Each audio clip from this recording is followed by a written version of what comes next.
Theory of scattering অর্থাৎ বিক্ষেপণ তত্ত্ব, এই অধ্যায়টি আমরা আলোচনা শুরু করব। এই অধ্যায়ের আলোচনা শুরুর প্রাক্কালে আমরা এই অধ্যায়টি সম্পর্কে এবং বিশেষ করে বিক্ষেপণ সম্পর্কে আমরা কিছু কথাবার্তা বলে নিব।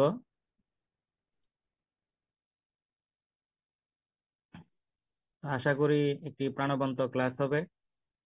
কোনো প্রশ্ন তোমাদের থাকলে তোমরা প্রশ্ন করবা। কোনো কিছু না বুঝতে পারলে আমাকে থামিয়ে সাথে সাথে তোমরা প্রশ্ন করবা। অত্যন্ত গুরুত্বপূর্ণ একটি চ্যাপ্টার এবং খুব মজাদার একটি চ্যাপ্টার।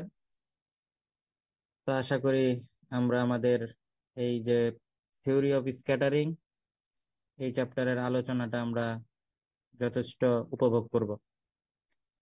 তো আমি আমার আজকের ক্লাসের আলোচনায় প্রবেশ করতেছি। Recording in প্রথমেই progress. বিক্ষেপণ তত্ত্ব বা স্ক্যাটারিং থিওরি নিয়ে কিছু কথাবার্তা বলে নেওয়া দরকার।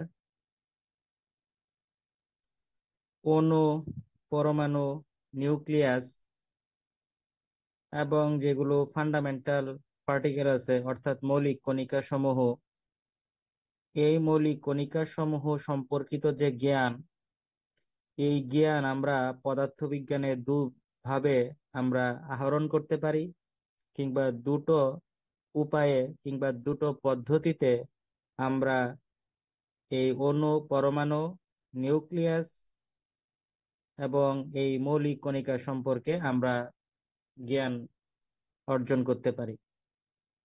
প্রথম যে পদ্ধতিটি, এই পদ্ধতিটিকে বলা হয় স্পেকট্রোমিটার পদ্ধতি, এবং দ্বিতীয় যে পদ্ধতি, এই পদ্ধতিটিকে বলা হয় বিক্ষেপণ পদ্ধতি। আমাদের এই অধ্যায়ের যে আলোচনা, এই অধ্যায়ের আলোচনায় আমরা বিক্ষেপণ পদ্ধতি নিয়ে আমরা কথাবার্তা বলবো।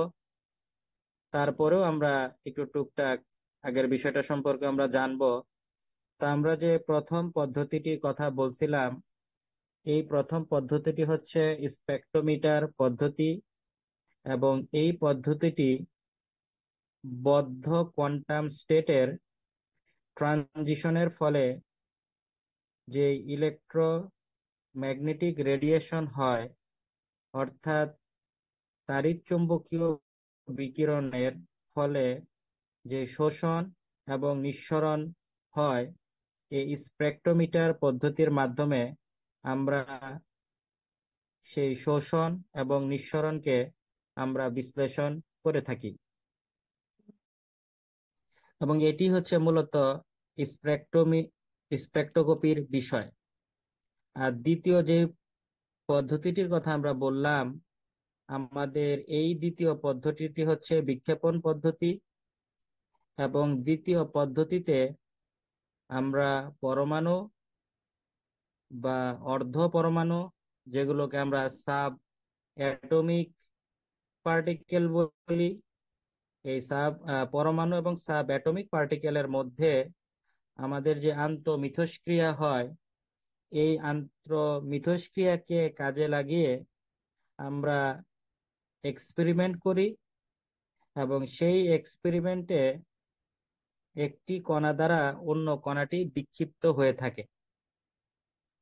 এবং এই যে কথাটা বললাম যে অণু পরমাণুর মধ্যে যে আন্তঃমিথস্ক্রিয়া, এই মিথস্ক্রিয়ার ফলে একটি কণা অন্যটি দ্বারা বিক্ষিপ্ত হয়ে থাকে, এইটার একটা খুব বিখ্যাত উদাহরণ হলো রাদারফোর্ডের আলফা কণা এক্সপেরিমেন্ট।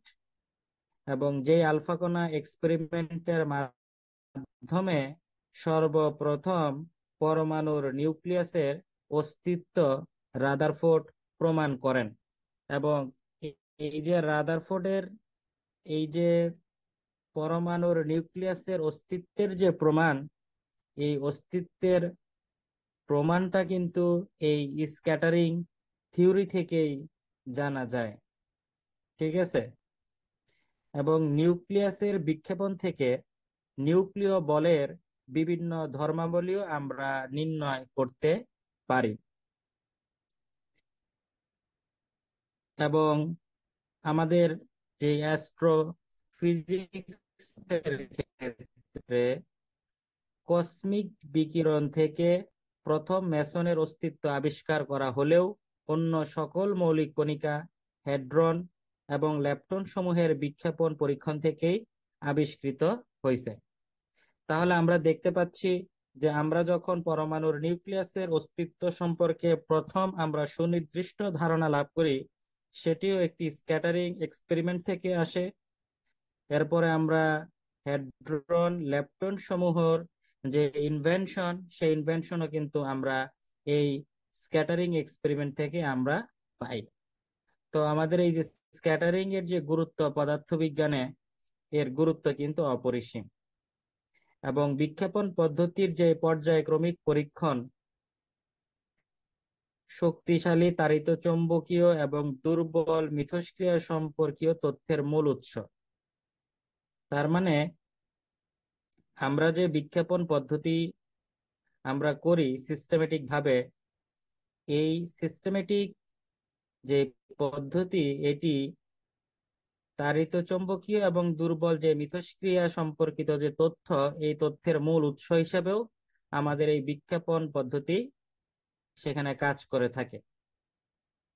এবং বস্তু জগতে যে কোয়ার্ক এবং ল্যাপটন দ্বারা গঠিত, এর যে অত্যাধুনিক যে চিত্র বা মডার্ন যে পিকচারটা, এই সকল এক্সপেরিমেন্টের ফলাফল এই স্ক্যাটারিং এর উপরেই প্রতিষ্ঠিত। এর বাইরেও বস্তুর যে গাঠনিক ধর্মাবলী, যেমন ক্রিস্টালের স্ট্রাকচার, এটার পর্যবেক্ষণের উপর বিক্ষেপণ তথ্য ব্যবহৃত হয়ে থাকে। এবং এই ধরনের একটি এক্সপেরিমেন্ট তোমরা যখন অনার্স থার্ড ইয়ারে ছিলা, তখন তোমরা সলিড স্টেট ফিজিক্স 1-এ তোমরা পড়ছো, সেটা হচ্ছে কি ব্রাগের ল। এবং তোমরা সেখানে দেখছো একটি ক্রিস্টাল ক্যালাসের মধ্যে যখন এক্স রে রশ্মি ফেলা হয়, তখন সেখানে আমরা স্ক্যাটারিং দেখতে পাই। তাহলে ক্যালাসের স্ট্রাকচার গঠনের দিক থেকেও আমরা এই স্ক্যাটারিংটাকে আমরা ব্যবহার করে থাকি। এবং বর্তমানে আমরা জীববিজ্ঞানেও এর পরিধি আমরা দেখতে পাই। জীববিজ্ঞানে ক্ষুদ্রাতি ক্ষুদ্র জীবাণু, যেমন ভাইরাস, ব্যাকটেরিয়া, এগুলোর যে গঠন, এই গঠন নির্ণয়েও বিক্ষেপণ তত্ত্ব ব্যবহার করা হয়। তার মানে আমাদের যে স্ক্যাটারিং, এই স্ক্যাটারিং এর যে ব্যাপ্তি কিংবা যে পরিসর, এটা কিন্তু অনেক বিস্তৃত। আমরা ক্রিস্টালোগ্রাফিতে এটার ব্যবহার করতেছি, আমরা অ্যাটমিস্টিক বা অ্যাটমিক ফিজিক্স আমরা এটা যেমন ব্যবহার করতেছি, একই সাথে আমরা এটা জীববিজ্ঞানও আমরা ব্যবহার করতেছি। তো এখান থেকে আমরা বলতে পারি যে আমাদের যে স্ক্যাটারিং এর যে পারপাস, সেই পারপাসটা কিন্তু অত্যন্ত ব্রড কনটেক্সট। তো এটাই ছিল আমাদের, আমি আজকে একটু অল্প বিজ্ঞাপন যে ব্যাপারটা, বিজ্ঞাপনের যে বিস্তৃতি, সেটা নিয়ে একটু কথাবার্তা বললাম। এখানে যদি তোমাদের কোনো প্রশ্ন থাকে তোমরা আমাকে করতে পারো।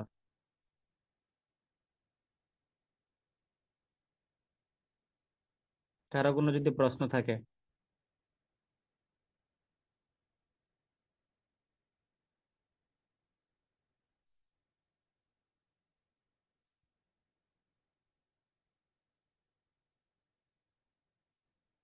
কারো কোনো প্রশ্ন আছে এই ক্ষেত্রে? ওকে, ঠিক আছে। এই বিজ্ঞাপনের যে অধ্যায়টি, এই অধ্যায়টিতে আমাদের বেশ কিছু বিষয় এখানে আগে ধারণা থাকা উচিত। বেশ কিছু বিষয় ফান্ডামেন্টালি আমরা ধীরে ধীরে আলোচনা করব। এর মধ্যে গোলীয় মেরু স্থানাঙ্কের মুক্ত কণার জন্য রেডিয়াল সমীকরণ এবং তার সলিউশন, একটি প্লেন ওয়েভের জন্য স্ফেরিক্যাল অসিলেশনের সাহায্যে তার যে প্রসারণ, এরকম বিভিন্ন ব্যাপার আমরা এখানে কথাবার্তা বলবো। তো আজকের ক্লাসে আমি যে প্রশ্নটি নিয়ে তোমাদের সাথে এখানে আলোচনা করব, সেই প্রশ্নটি হচ্ছে ব্যবকলনীয় প্রস্থচ্ছেদ, এটি বিক্ষেপণ যে বিস্তার বা স্ক্যাটারিং এর যে অ্যামপ্লিটিউড, এই অ্যামপ্লিটিউডের বর্গের সমান। এই প্রশ্নটি নিয়ে আমি আজকে তোমাদের সাথে কথাবার্তা বলবো। তো আমি আমার আলোচনায় চলে যাচ্ছি।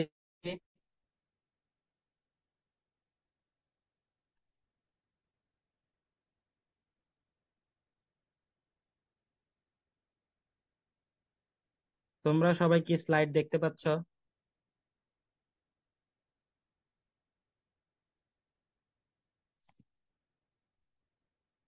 ওকে।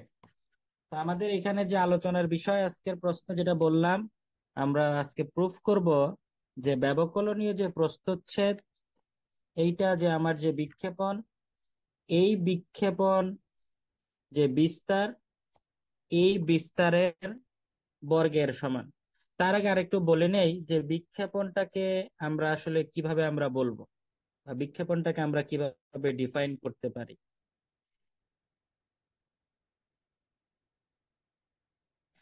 আমরা বিক্ষেপণটাকে এইভাবে বলতে পারি, একটি কণা সে যদি অন্য একটি কণার উপরে প্রক্ষিপ্ত হয়, তখন সে নিজ পথ থেকে বিচ্যুত হয়।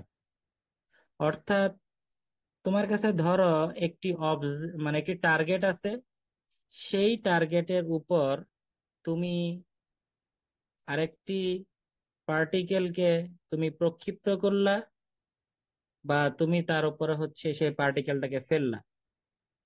ফেলার পরে যে ফেলছে সে যদি তার পথ থেকে বিচ্যুত হয়, তখন ওই ঘটনাটাকে আমরা বলতে পারি হচ্ছে বিক্ষেপণ। এবং এই ক্ষেত্রে যে প্রক্ষিপ্ত কণাটি, এই প্রক্ষিপ্ত কণাটাকে আমরা বলবো হচ্ছে আপতিত কণা, বা এটাকে আমরা প্রক্ষেপক বলতে পারি।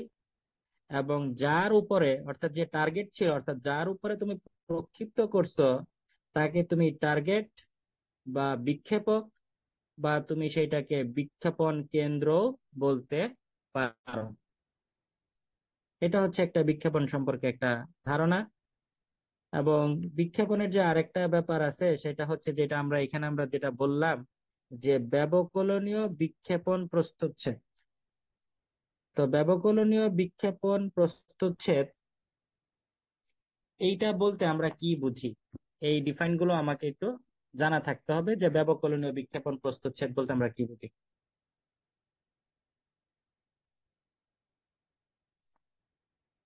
এইখানে তুমি কি পিকচারটা দেখতে পাচ্ছ? এই পিকচারটা দেখতে পাচ্ছ?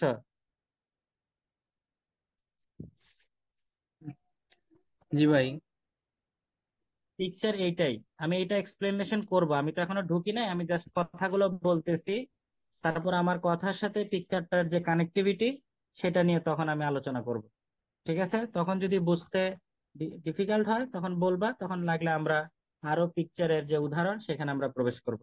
ঠিক আছে? আমি জাস্ট শুরুটা করতেছি। ওকে। তো যেটা বলতেছিলাম আর কি, বিক্ষেপণের কথা তো আমার হইলই। এরপরে যেটা আমরা বলতেছিলাম, যে ওই যে ব্যবকলনীয় বিক্ষেপণ প্রস্থচ্ছেদ, এইটা বলতে আমরা কি বুঝি। ব্যবকলনীয় বিক্ষেপণ যে প্রস্থচ্ছেদ, এই ব্যবকলনীয় বিক্ষেপণ প্রস্থচ্ছেদটা হচ্ছে, তুমি একটি সলিড অ্যাঙ্গেলের মধ্য দিয়া, মানে একটা ঘন কোণের মধ্য দিয়া। এখন ঘন কোণ ব্যাপারটা কি, বা ঘন কোণ বলতে আমরা আসলে অ্যাকচুয়ালি কি বুঝি। ঘন কোণটাকে তোমরা চিন্তা করতে পারো, তোমরা যে কোন আইসক্রিম খাও, সে কোন আইসক্রিমের একটা শেপ, এই যে জাস্ট এরকম, এই যে এটা একটা ঘন কোণ। ঘন কোণের হচ্ছে শেপ, যেটাকে আমরা বলে থাকি হচ্ছে সলিড অ্যাঙ্গেল। ঠিক আছে? এবং এই ঘন কোণের যে ইউনিট, এটাকে কিন্তু আমরা বলি হচ্ছে স্টেরেডিয়ান। তো ঘন কোণ, এটাকে আমরা কিভাবে সংজ্ঞায়িত করতে পারি? ঘন কোণটা হচ্ছে, তুমি যদি সংজ্ঞায়িত করতে চাও, যে কোনো একটি তলের একটি সীমারেখার বিভিন্ন বিন্দু থেকে যদি কোনো নির্দিষ্ট বিন্দু পর্যন্ত সরল রেখা আঁকা যায়, তাহলে একটি শঙ্কু, কিংবা আমরা বলতে পারি একটি চোঙ্গর মতো অবস্থা তৈরি হয়, বা একটি ফানেলের মতো অবস্থা তৈরি হয়, যার শীর্ষ ওই বিন্দুতে থাকে।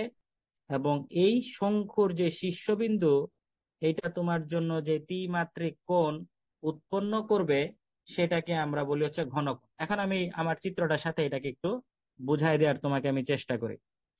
আমরা বলছি কোন একটা তলের সীমারেখার বিভিন্ন বিন্দু থেকে যদি কোনো নির্দিষ্ট বিন্দু পর্যন্ত, নির্দিষ্ট বিন্দু পর্যন্ত আমরা যদি সরল রেখা আঁকি, তাহলে আমার যে যে নির্দিষ্ট বিন্দু, এই নির্দিষ্ট বিন্দুটা হচ্ছে এই যে এটা, যেটাকে আমরা সরল রেখা আঁকি, তাহলে তুমি দেখো এখানে কিন্তু একটা শঙ্কুর মতো অবস্থা তৈরি হইলো। এই যে অবস্থা তৈরি হইলো, এবং এইটা কিন্তু যে শীর্ষে থাকতেছে, একদম পয়েন্টে থাকতেছে। তাহলে এইখানে যে কোণটা তৈরি হবে, এই কোণটাকে আমরা বলি কি? সলিড অ্যাঙ্গেল, কিংবা হচ্ছে ঘনকোণ। তোমরা কি বুঝতে পারছো আমার কথাটা, না আর একটু পরিষ্কার ধারণা লাগবে?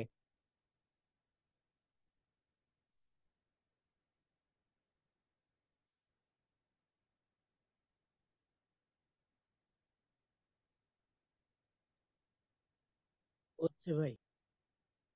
কেউ যদি না বুঝো, আর একটু পরিষ্কার ধারণা লাগে বলতে পারো। আচ্ছা, সংজ্ঞাটা একটু জটিল আর লাগছে। একবার জিনিসটা বল। কিরকম সেটা বুঝছি, কিন্তু সংজ্ঞাটা একবার বললে। মানে, হ্যাঁ, আচ্ছা, তো সংজ্ঞাটা আমি একটু আরেকবার বলার জন্য, ঠিক আছে, আমি আরেকটা পিকচার একটু চলে যাচ্ছি। আমি, হ্যাঁ, বলেন, শেষ করেন।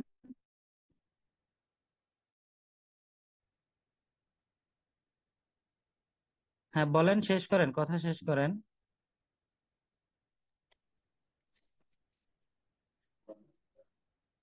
হ্যালো, আমি বুঝতে পারি নাই।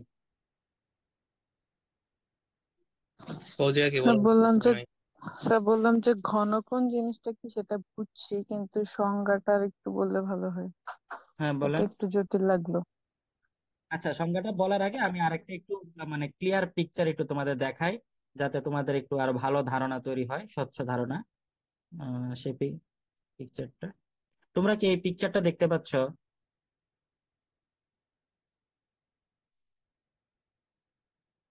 এই পিকচারটা যদি তোমরা দেখে থাকো, এখানে আমি একটা জিনিস তোমাদের লক্ষ্য করতে বলবো।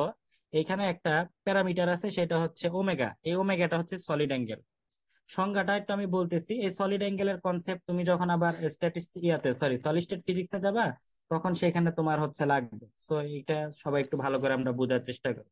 আমরা বলছি কোনো একটা তলে সীমা রেখার, তাহলে দেখো এই যে এইখানে, এই যে পুরো স্পেরিকটা, এই স্পেরিকটা তো একটা তল, তাই না? এই তলের একটা নির্দিষ্ট বাউন্ডারি, এই যে নির্দিষ্ট বাউন্ডারি লাইন কোনটা, এই যে তার উপর দিয়ে যে লাইনটা। তাহলে কোনো একটি তলের কোনো একটি সীমারেখার, বা কোনো তলের সীমারেখার বিভিন্ন বিন্দু থেকে, তাহলে বিভিন্ন বিন্দুগুলো আমরা কোথা থেকে পাবো? ধরো এই যে এটা হচ্ছে তোমার একটা সীমারেখা। তাহলে এই সীমারেখাতে এই যে এখান থেকে একটা তুমি সরল রেখা টানলা, এখান থেকে একটা সরল রেখা টানলা। তুমি কিন্তু চাইলে এই সরল রেখাটা এখান থেকে টানতে পারতা, এখান থেকে টানতে পারতা। এটা ডিপেন্ড করবে তোমার উপরে। তাহলে কোনো একটি তলের কোনো একটি সীমারেখার যে বিভিন্ন বিন্দু, এই বিভিন্ন বিন্দু থেকে কোনো একটি নির্দিষ্ট পয়েন্টে, তা আমি ধরে নিলাম আমার এই পয়েন্টটা হচ্ছে এই যে ও। এই পয়েন্টে আমি যদি সরলরেখাগুলোকে আঁকি, তাহলে এখানে একটা শঙ্কু তৈরি হবে। শঙ্কু কথাটা সবচেয়ে ভালো বোঝার হচ্ছে, আমরা বোতলে যখন তেল মানে আমরা ভরি, আমরা যে দেখছি যে দোকানে যেটা করে ফার্নেল, ওই ফার্নেলের মতো বা কোন আইসক্রিমের মতো এরকম একটা শঙ্কু উৎপন্ন হবে। এবং এই শঙ্কুটা এই যে শীর্ষবিন্দু ওতে থাকে, এবং এই শঙ্কুতে যে অ্যাঙ্গেলটা তৈরি হবে, এই অ্যাঙ্গেলটাই হচ্ছে আমার সলিড অ্যাঙ্গেল, কিংবা হচ্ছে ঘন কোণ। আমি কি এবার বুঝাইতে পারছি তোমাদের?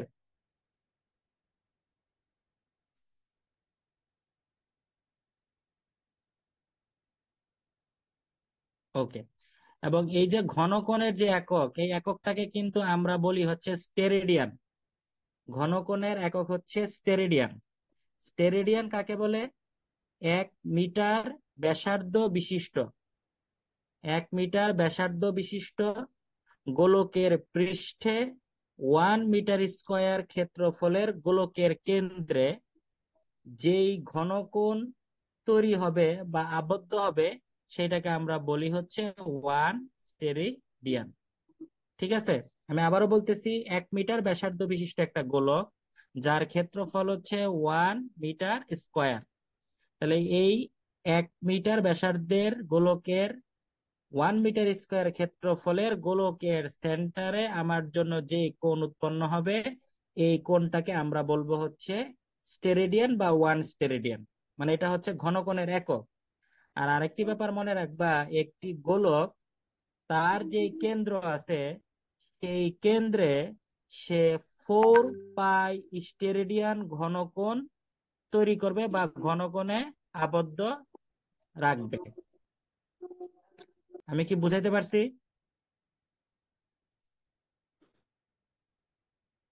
একটা গোলকের কেন্দ্রে 4 পাই স্টেরেডিয়ান পরিমাণ ঘনকোণের তৈরি হবে বা আবদ্ধ থাকবে। আর ভাই এটা হচ্ছে বুঝতে পারছি, মানে গজের সূত্রের মধ্যে এটা ছিল, সেকেন্ড হ্যারি ছিল। হ্যাঁ ছিল, কিন্তু এটা অনেকে যখন ভাইভাতে জিজ্ঞেস করে বা এক্সপ্লেন করতে বলে তখন অনেকে বলতে পারে না। মানে আমি যদি এখানে জিজ্ঞেস করতাম হয়তো অনেকের এটা খেয়াল থাকবে না, এই জন্য আমি এটা নিয়ে তো কথা বলতেছি।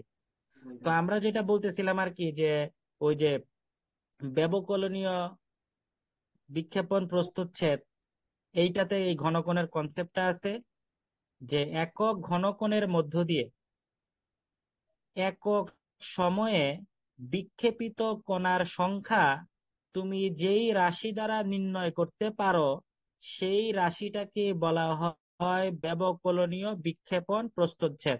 আমি আবারও বলতেছি, ব্যবকলনীয় বিক্ষেপণ প্রস্থচ্ছেদ হচ্ছে একটি রাশি। এই রাশির কাজটা কি, যে একক ঘনকোণের মধ্য দিয়া একক সময়ে কতগুলো পার্টিকেল বিক্ষেপিত হয়েছে সেই পার্টিকেলের সংখ্যাটা আমি যেই রাশির মাধ্যমে নির্ণয় করতে পারি সেই রাশিটাকে আমরা বলবো ব্যবকলনীয় বিক্ষেপণ প্রস্থচ্ছেদ। কথাটা কি বুঝছি সবাই?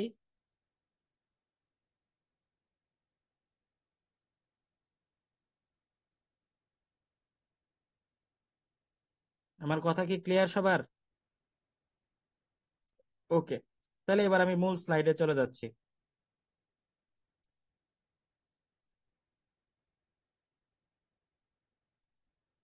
ঠিক আছে, তাহলে এই প্রশ্নটার আরেকটা বিকল্প আলোচনা হয় হচ্ছে ব্যবকলনীয় বিক্ষেপণ প্রস্থচ্ছেদ এবং বিক্ষেপণ বিস্তারের মধ্যে একটা রিলেশন।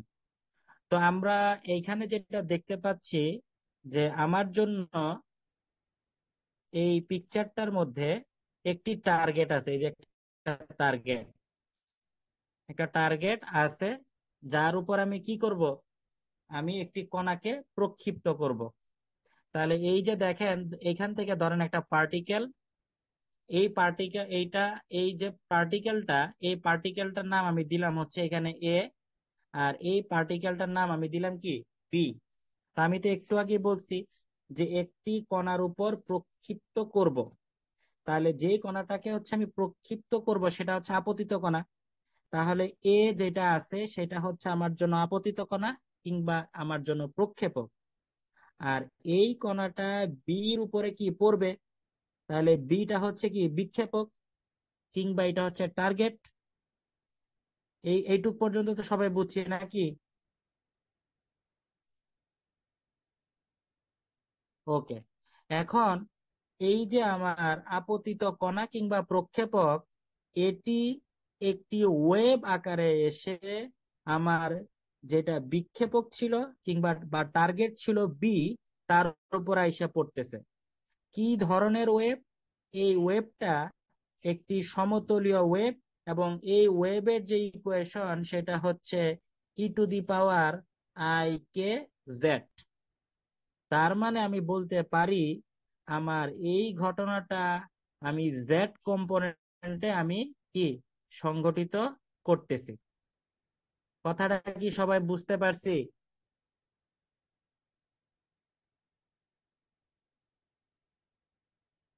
এই সানি, তুমি কি এই পর্যন্ত ক্লিয়ার হইছো? ভাই শেষের লাইনটা আরেকবার, শুধু শেষের লাইন। শেষের লাইনটা আমি আবার বলতেছি। এ এবং বি, এখানে আমার দুইটা কণা। এ কণাটা হচ্ছে আমার জন্য আপতিত কণা, বিটা হচ্ছে আমার জন্য টার্গেট। সেই টার্গেট বি এর উপরে আমার এ কণাটা আপতিত হচ্ছে। এখন এ কণাটা যে তরঙ্গ আকারে আইসা বি টার্গেটকে আঘাত করতেছে, সেটি হচ্ছে একটি সমতলীয় তরঙ্গ।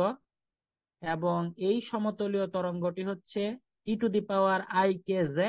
তার মানে এই তরঙ্গটি বা এই যে ঘটনাটি সংঘটিত হচ্ছে, এটি জেড কম্পোনেন্ট বা জেড কম্পোনেন্টে হচ্ছে। বুঝাইতে পারছি?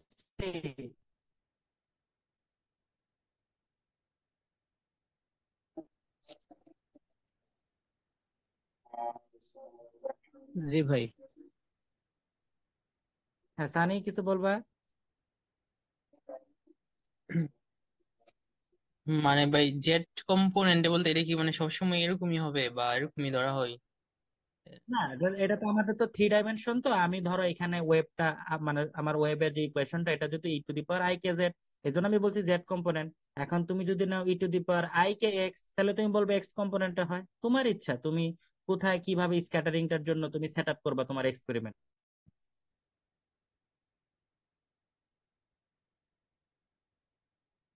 জি বুঝছি। ভাই, বুঝতে পারছি। জি জি। ওকে, ওকে। এখন দেখেন, এই পুরো ঘটনাটিকে পর্যবেক্ষণ করার জন্য আমি একটি ডিটেক্টর নিব, বা আমি একটি অনুবীক্ষণ যন্ত্র নিব। এবং আমার যে ডিটেক্টরটি, এই ডিটেক্টরটিকে আমার যে জেড এক্সিস আছে, এই জেড এক্সিসের সাথে আমার ডিটেক্টরটিকে আমি থিটা কোণে স্থাপন করলাম। থিটা কোণে। ঠিক আছে? কারণ ওই যে কেন থিটা কোণে স্থাপন করলাম, কারণ আমি বলছি যে বিক্ষেপণের ঘটনায় যেটা হয় সেটা হচ্ছে যে আমার জন্য আপতিত কণা, ও যখন টার্গেটের উপরে পড়ে, তখন ও নিজের পথ থেকে কি হয়, বিচ্যুত হয়ে যায়। তার মানে ও যেইভাবে আসতেছিল ও তো সেইভাবে থাকে না, এটা এঙ্গেল তৈরি করে। তো এটার সঠিক মেজারমেন্টের জন্য যেই এক্সিসে স্ক্যাটারিংটা হচ্ছে, ধরে নিলাম এইটা হচ্ছে আমার জেড, এই জেড এক্সিসে স্ক্যাটারিংটা হচ্ছে। আর আমার যে ডিটেক্টরটা ছিল, এই ডিটেক্টরটাকে আমি যেটা করলাম সেটা হচ্ছে আমি এই জেড কম্পোনেন্টের সাথে থিটা কোণে আমি তাকে সেট আপ করলাম। ঠিক আছে? এবং এই ডিটেক্টরের মধ্যে আমরা দেখতে পাবো যে এখানে ডি ওমেগা পরিমাণ একটি সলিড অ্যাঙ্গেল তৈরি হয়েছে। এবং আমার যে ডিটেক্টরটি আছে, এই ডিটেক্টরটির যে রেডিয়াস, বা আমরা এভাবে বলতে পারি যে ডিটেক্টরটির যে লেন্থ, এটা হচ্ছে আর। কথাটা কি ক্লিয়ার সবার?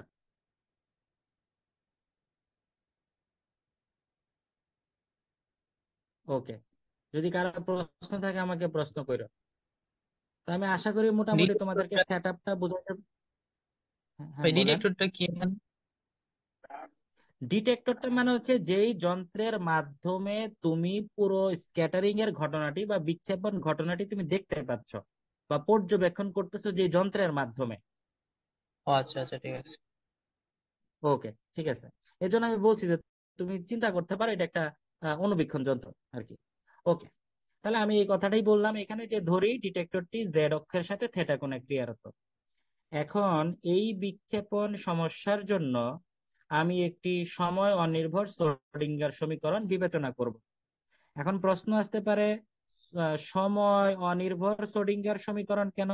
কারণ এই যে বিক্ষেপণটা হবে, এই বিক্ষেপণটা হচ্ছে আমার জন্য খুবই দ্রুত হবে। তার মানে এইটা যেহেতু খুবই দ্রুত হবে, তাহলে এখানে আমরা টাইম ডিপেন্ডেন্সি দেখতে পাবো না। টাইম ডিপেন্ডেন্সি যেহেতু আমি দেখতে পাবো না, সেই জন্য হচ্ছে আমি এখানে কি করছি, এইখানে আমি যে শ্রোডিঙ্গারের ইকুয়েশন নিছি, আমার সেই শ্রোডিঙ্গারের ইকুয়েশনটা হচ্ছে আমার জন্য সময় কি অনির্ভর শ্রোডিঙ্গারের সমীকরণ। এই পর্যন্ত ক্লিয়ার? ভাই সময় নির্ভর আর অনির্ভরের মধ্যে এখানে তো ই এর জন্য আমি ই এর অপারেটর যে লিখে লিখে দিই, তাইলে তো এটা মানে টি চলে আসবে, তখন কি সময় নির্ভর বলা হবে? মানে মাইনাস আই। আমি তোমার আমি তোমার প্রশ্নটা বুঝি না, এটা আবার করো। মানে এটা তো হচ্ছে সময় অনির্ভর শ্রোডিঙ্গার সমীকরণ। হুম। তো আমি যদি হুম। এখানে ই কে প্রকাশ করি আপনার হচ্ছে minus I del del T, তখন কি এটা হচ্ছে আপনার সময় নির্ভর হয়ে যাবে হুম। নাকি? এটাই বলতে চাইছিলাম। হ্যাঁ, অপারেটরটা যদি আমার টাইমের উপরে ডিপেন্ডেন্ট হয়, অপারেটর যদি টাইমের উপরে ডিপেন্ডেন্ট হয় আর কি। ঠিক আছে। তাহলে এখানে ওকে। এখানে আমার প্রশ্ন হচ্ছে যে তো এর ভিতরে তো আপনার হচ্ছে টিটা আছে, তাহলে এটা সময় অনির্ভর কিভাবে? এটা তো সময় নির্ভর হওয়ার কথা। কোনটার মানে ভেতরে? আমি পড়তে গিয়ে এটা ভাবছিলাম আর কি। মানে কোন প্যারামিটারটার এর মধ্যে মনে ভিতরে হচ্ছে যে ই আছে, টি আছে? ইটা তো এর এনার্জি। ভিতরে তো, হ্যাঁ এনার্জি অপারেটরে হ্যাঁ। আমরা দিয়ে লিখি না, মাইনাস আই এই ডেল ডেল টি দিয়ে লিখি না? হ্যাঁ, তুমি তো এটা এনার্জি অপারেটরের কথা বলতেছো, কিন্তু আমি যে কথাটা বলছি, এই যে পুরো ঘটনাটি যেটা হয়েছে, এই পুরো ঘটনাটিতে এখানে অপারেটরকে লাপ্লাসিয়ান অপারেটর ডেল স্কয়ার না, এটা তো অপারেটর এই জায়গা থেকে করতেছে। কিন্তু আমার যে পুরো ঘটনাটা এখানে সংঘটিত হয়েছে, এই পুরো ঘটনাটি তো খুব দ্রুত হয়েছে। একটা স্ক্যাটারিং যখন হয়, এটা তো খুব ফাস্ট হয়। এটা তো সময়ের উপরে ডিপেন্ড করে পুরো ঘটনাটি হয় না। তা আমি যে শ্রোডিঙ্গার ইকুয়েশন নিব, এটা টাইম ডিপেন্ডেন্ট না টাইম ইন্ডিপেন্ডেন্ট নিব, এটা ডিপেন্ড করবে আমার ঘটনাটি সেটা কি সময়ের উপর নির্ভর করে ঘটতেছে না সময়ের উপরে অনির্ভর করে ঘটতেছে। স্ক্যাটারিং খুবই ভাই, একটি মানে আপনার কথা, দ্রুত, খুবই দ্রুত সংঘটিত হয়। হুম। না আপনার কথা বুঝছি, মানে আমি যেটা প্রশ্নটা হুম। করছি এটা হচ্ছে আপনার এই টপিকের বাইরে আর কি। মানে এটা সময় অনির্ভর না, হুম। যদি সময় নির্ভর বলে তাহলে দেখা যাচ্ছে এখানে ইটা উঠায় আর না, শুধু এখানে এর সময় নির্ভরের অপারেটরটা কোনো করতে হবে। সুযোগই নাই। সময় নির্ভরের কোনো সুযোগ নাই, তো এখানে আমার টি আসারই প্রশ্ন আসবে না। না বুঝতে পারছি, কিন্তু যদি নির্ভর শ্রোডিঙ্গার সময় নির্ভর লিখতো তাহলে কি বাদ দিয়া minus I del del T লিখে দিলেই তো হয়ে যেত, এটা বলতেছি আর কি। না, এখন আমি বলি বুঝেন সেটা নাই? হচ্ছে শ্রোডিঙ্গার সমীকরণ। শ্রোডিঙ্গার সমীকরণের অনেকগুলো ফর্ম আছে। এখন তুমি কোন প্রবলেমের জন্য কোন ফর্মটা লিখতে চাচ্ছ সেটার উপরে ডিপেন্ড করবে। এইখানে যে তুমি শুধু আচ্ছা যে ভাই, আমি ওই যেটা বলতেছো কন্টিনিউ, করো না। ঠিক আচ্ছা আছে। ভাই আপনি কন্টিনিউ করেন, আমি ওকে। পরে বলতেছি আপনার। ওকে। এখন আমরা সময় অনির্ভর যে শ্রোডিঙ্গার সমীকরণটা আমরা এখানে দেখতে পাচ্ছি, সেটা হচ্ছে minus S cut square by 2m del square plus হচ্ছে V of R into psi of R equal to E psi of R. এখানে minus S cut square by 2m। তো এগুলা তোমরা হচ্ছে জানোই যে এগুলা কনস্ট্যান্ট ভ্যালু। ডেল স্কোয়ারটা হচ্ছে লাপ্লাসিয়ান অপারেটর, ভি অফ আরটা হচ্ছে তার পটেনশিয়াল এনার্জি, সাই অফ আরটা হচ্ছে ওয়েভ ফাংশন, এটা হচ্ছে টোটাল এনার্জি। এখন এই ইকুয়েশনটার উভয় পক্ষে যদি আমি 2m/h² দ্বারা আমি গুণ করি উভয় পক্ষে, তাহলে আমি যেটা পাচ্ছি সেটা হচ্ছে minus delta square plus 2m/h² V of R into psi of R equal to 2me/h² psi of আর। তো আমি ইকুয়েশনটাকে একটু মিনিমাইজ করার জন্য আমার এই যে 2m/h² ভি অফ আর, এইটাকে আমি ধরে নিচ্ছি হচ্ছে you of R. R 2me/h² এটাকে আমি ধরে নিচ্ছি হচ্ছে কে স্কোয়ার।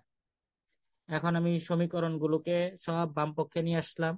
বাম পক্ষে নিয়ে আসলে del square plus X K square minus U of R psi of R equal to হচ্ছে 0। এবং এইটা হচ্ছে আমার জন্য সমীকরণ 1। ঠিক আছে। এইটুকের ক্যালকুলেশন আশা করি সবাই বুঝছো। এখন বিক্ষেপণ বিভবের অনুপস্থিতিতে যখন আপতিত কণা জেড অক্ষের দিকে গমন করে, তখন সমীকরণ যে 1, এই 1 থেকে আমরা হচ্ছে কি পাই। দেখো এখানে তুমি যেটা ইউ অফ আর আছে, এই ইউ অফ আরটা হচ্ছে আমার বিক্ষেপণ বিভব। ঠিক আছে। এখন এই বিক্ষেপণ বিভবটা যদি আমার জন্য না থাকে, তাহলে বিক্ষেপণ বিভবের অনুপস্থিতিতে আমার যেটা হয়, আমার ইকুয়েশনটার ফরম্যাটটা তখন যেটা দাঁড়াবে, ডেল স্কোয়ার যেটা, এটা হচ্ছে D square of D Z square. এটা তো তোমরা জানোই যে মানগুলা কিভাবে হয় লাপ্লাসিয়ান অপারেটরের। আর আমার জন্য শুধু কে স্কোয়ারটা থাকবে। আর যেহেতু আমার জন্য হচ্ছে ওই বিক্ষেপণ বিভব এটা অনুপস্থিত, তার মানে ইউ অফ আর এর ভ্যালু 0 হয়ে যাচ্ছে। আর সাই অফ আর, তার মানে এখানে পজিশন ভেক্টর বুঝাইতেছে। এই পজিশন ভেক্টরটা আমাকে যেটা আসলে নির্দেশ করে সেটা হচ্ছে যে কোন এক্সিসে আমার জন্য স্ক্যাটারিং সংগঠিত হচ্ছে সেইটা। তাই আমরা আর এর জায়গায় আমরা লিখছি হচ্ছে জেড। তাহলে আমার ইকুয়েশনটা হচ্ছে D square of D Z square plus K square Sai of Z is equal to হচ্ছে 0। ঠিক আছে, এখন এইখানে একটা কথা, সেটা হচ্ছে বিক্ষেপণ বিভব বা স্ক্যাটারিং পটেনশিয়াল কি। বিক্ষেপণ বিভব বা স্ক্যাটারিং পটেনশিয়াল হচ্ছে একটি মানে বিভবের ফিল্ড বা একটা বিভব ক্ষেত্র, যে বিভব ক্ষেত্রটা কোনো একটি কণা বা কোনো একটি তরঙ্গের যে গতিপথ সেটাকে পরিবর্তন করে। ঠিক আছে, কিন্তু সেই তরঙ্গটা কিংবা সেই কণাটার যে গতি এইটাকে সে একটা নির্দিষ্ট জায়গায় আবদ্ধ করে না। আমি আবারও বলতেছি, বিক্ষেপণ বিভব বা স্ক্যাটারিং পটেনশিয়ালটা হচ্ছে একটি বিভবের ক্ষেত্র বা বিভব ফিল্ড, যেটা কোনো একটি কণা বা কোনো একটি তরঙ্গের যে গতিপথ সেটাকে সে পরিবর্তন করে দেবে, কিন্তু সেইটিকে অর্থাৎ ওই তরঙ্গটিকে কিংবা ওই পার্টিকেলটাকে সে কোনো একটা নির্দিষ্ট, এটা হচ্ছে আমার জন্য বিক্ষেপণ বিভব। যেমন যখন আমরা মনে করলাম যে ইলেকট্রন অথবা ফোটন বা নিউট্রন একটা নির্দিষ্ট অঞ্চল দিয়ে যখন তারা অতিক্রম করে, তখন যদি সেখান থেকে আমি একটি বাহ্যিক পটেনশিয়াল সেখানে অ্যাপ্লাই করি, এই অ্যাপ্লাইয়ের পরে ফলে কণাটার যে গতিপথ এইটার একটা পরিবর্তন হবে, এবং পরিবর্তন হইলে যে বিভবের জন্য এই ঘটনাটা ঘটে সেটাকে হচ্ছে আমরা বলি তোমার জন্য বিক্ষেপণ বিভব। এখন কোনো কারণে যদি আমার এই বিক্ষেপণ বিভবের মান শূন্য হয়, ভালো করে শূন্য, যেটা আমার ইউফার এখানে 0, যদি কোনো কারণে আমার জন্য এই বিক্ষেপণ বিভবের মান শূন্য হয়, তবে কণাটার যে গতিপথ ছিল এই গতিপথটা তখন একটি স্ট্রেট লাইন হবে। আর যদি এইটার মান শূন্য না হয়, তখন সেটা একটি কার্ভ বা একটা মানে বিচ্যুত পথ আমার জন্য সৃষ্টি করবে আর কি। বিক্ষেপণ বিভব শূন্য হওয়ার অর্থ হচ্ছে এইটা, আর শূন্য না হওয়ার অর্থ হচ্ছে এইটা। তা আমরা ইকুয়েশনের সুবিধার্থে আমরা এখানে বিক্ষেপণ বিভবটাকে আমরা 0 ধরে নিচ্ছি এবং তাকে আমরা জেড কম্পোনেন্ট বরাবর একটি স্ট্রেট লাইনে চিন্তা করে নিচ্ছি, এবং করলে আমরা হচ্ছে ইকুয়েশন 2 পাই। এবং এই ইকুয়েশন 2 হচ্ছে D square of D Z square plus K square psi of Z is equal to হচ্ছে কত, 0। তাহলে এই যে এখানে তুমি যেটা দেখতে পাচ্ছ এটি হচ্ছে একটি সেকেন্ড অর্ডার হোমোজিনিয়াস ইকুয়েশন, এবং এই 2 নম্বর ইকুয়েশনকে যদি তুমি সমাধান করো, তাহলে তুমি তোমার জেড এক্সিস বরাবর ওয়েভ ফাংশনের একটা সলিউশন পাবা, এবং সেই সলিউশন হচ্ছে psi of Z equal to A E to the power I K Z. এবং এখানে এ যেটা, এটা হচ্ছে তোমার জন্য তোমার নর্মালাইজেশন কনস্ট্যান্ট, আর E to the power I K Z যেটা তুমি দেখতে পাচ্ছ এটা হচ্ছে তোমার জন্য একটি সমতলীয় তরঙ্গ। তো এটা হচ্ছে আমার জন্য সমীকরণ হচ্ছে 3। দেখেন তো এই পেজে কারো কোনো জায়গায় সমস্যা আছে কিনা।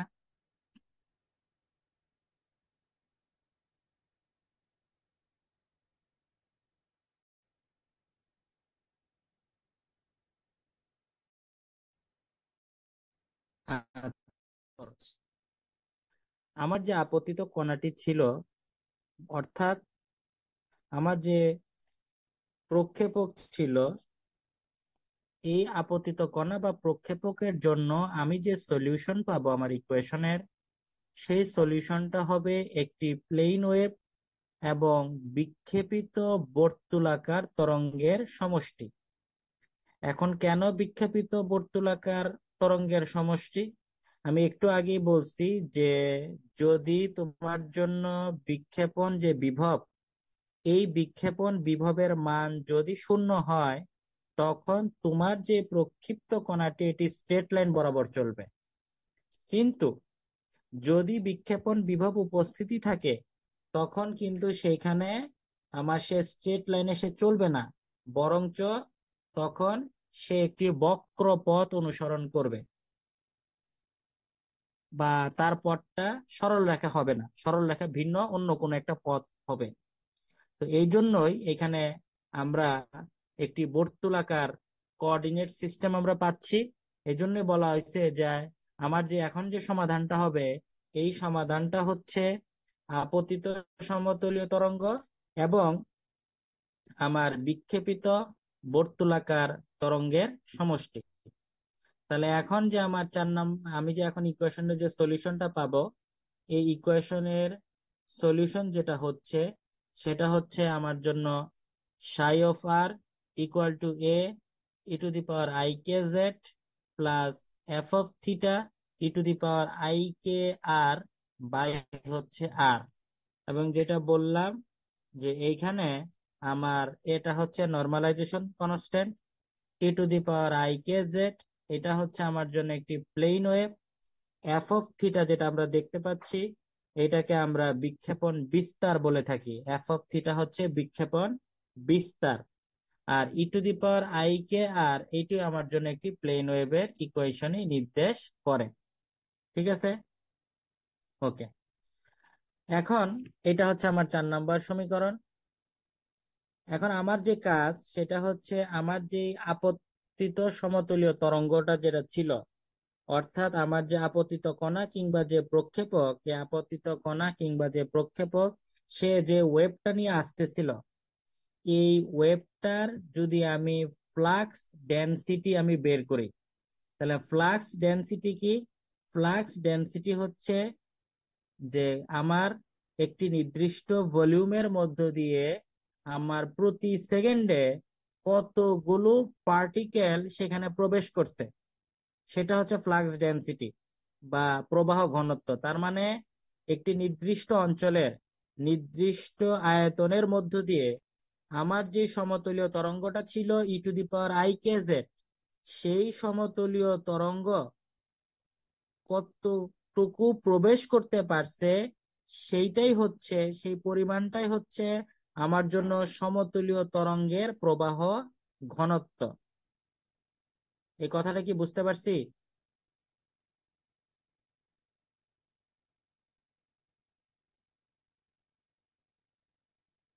না বুঝলে বলেন, আবার বলবো।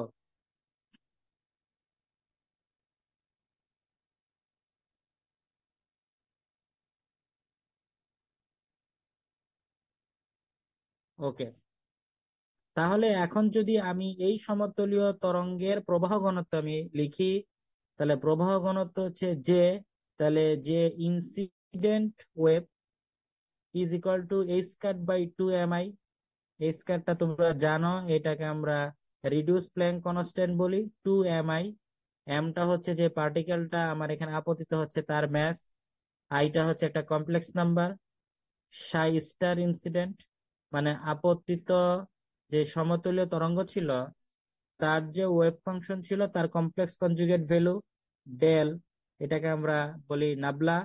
সাই ইনসিডেন্ট অর্থাৎ আপতিত সমতলীয় তরঙ্গের wave function minus psi incident del psi incident complex, তার যে কমপ্লেক্স কনজুগেট আর কি।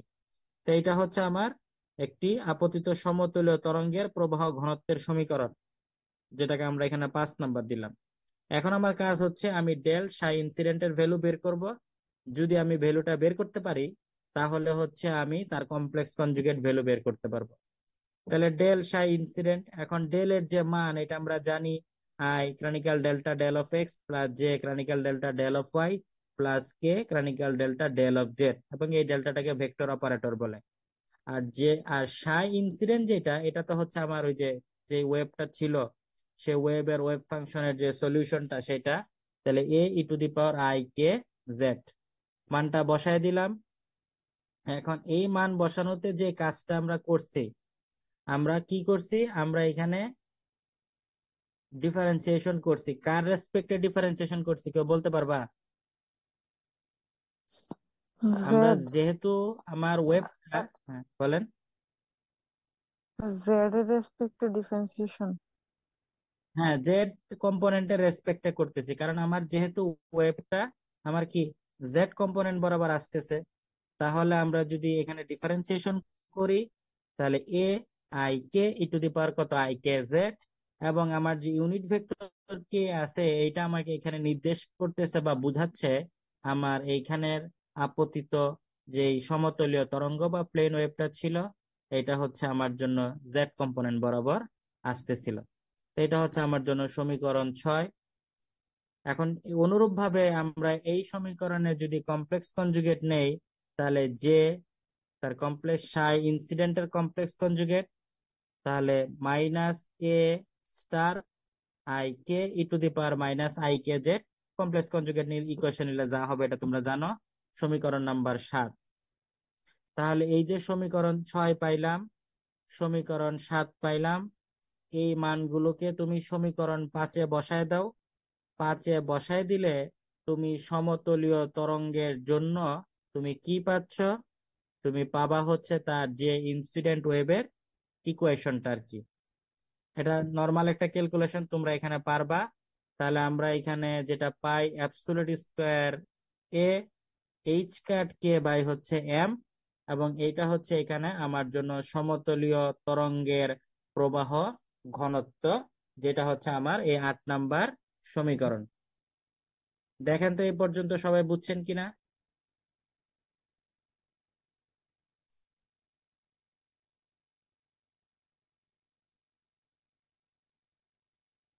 কোনো প্রশ্ন থাকলে আমাকে করেন, এই যতটুকু আলোচনা করলাম।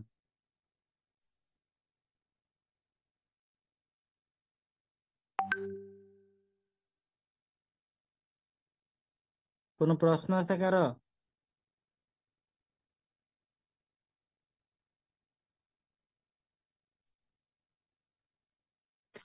না স্যার। ভাইয়া এখানে যে মানটা বসাইলেন, এই যে হুম সমীকরণ 5 পাই এ স্কয়ার হুম ভাগ 2 mi, এখানে একদম মাইনাস হওয়ার কথা না? এ স্টারের এই কনজুগেটের সামনে। তো মার করে দেখাও তো।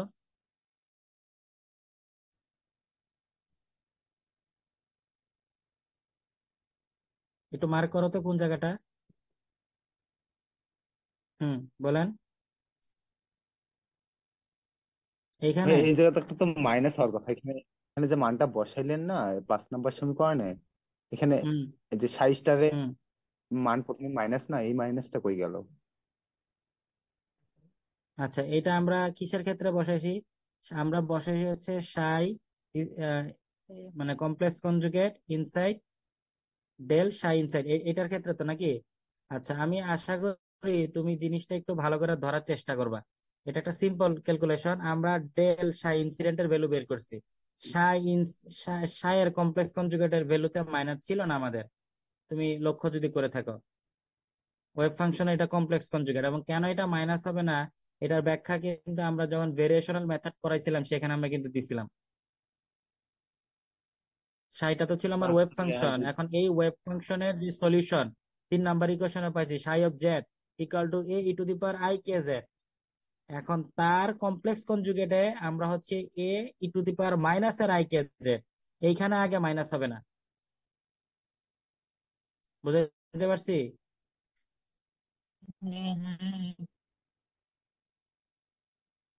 ওকে, তাহলে এখন আমার এইটুক পর্যন্ত আমরা যেটা পাইলাম 8 নাম্বার, এটা হচ্ছে আমার জন্য আপতিত সমতলীয় তরঙ্গের হচ্ছে প্রবাহ ঘনত্ব। ঠিক আছে?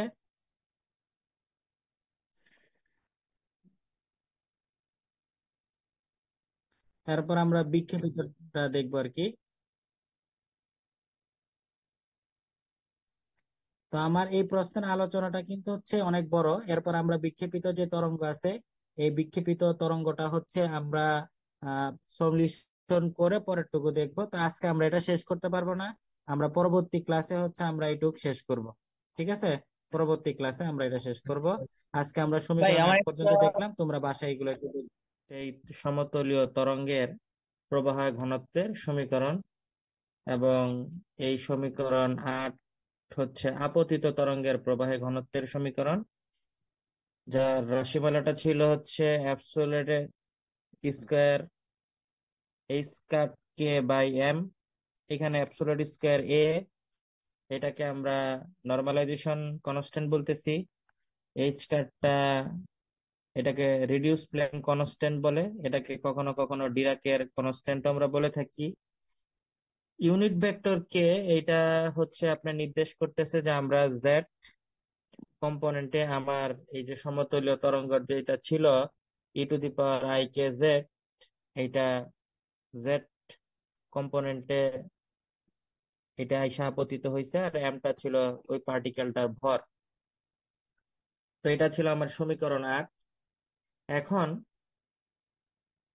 আমরা যদি বিক্ষেপিত যে তরঙ্গটা, অর্থাৎ যার উপরে আমার যে প্রক্ষেপক, আমার যার উপরে আইসা বা যে পার্টিকেলটার উপর আইসা আপতিত হয়েছে, অর্থাৎ আমার যে টার্গেটটা যে ছিল, অর্থাৎ যে বিক্ষেপিত হয়েছে, তার জন্য যদি আমি ওয়েভ ফাংশন লিখতে চাই, তাহলে আমার সেই বিক্ষেপিত তরঙ্গের জন্য আমার ওয়েভ ফাংশনটা হবে হচ্ছে psi scattering equal to A F of theta E to the power I K R by R, যেটা হচ্ছে আমার জন্য এখানে 9 নাম্বার সমীকরণ।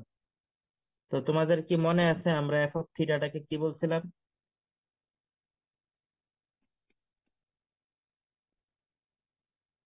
মনে আছে কারো? এফ অফ থিটাটা কি ছিল?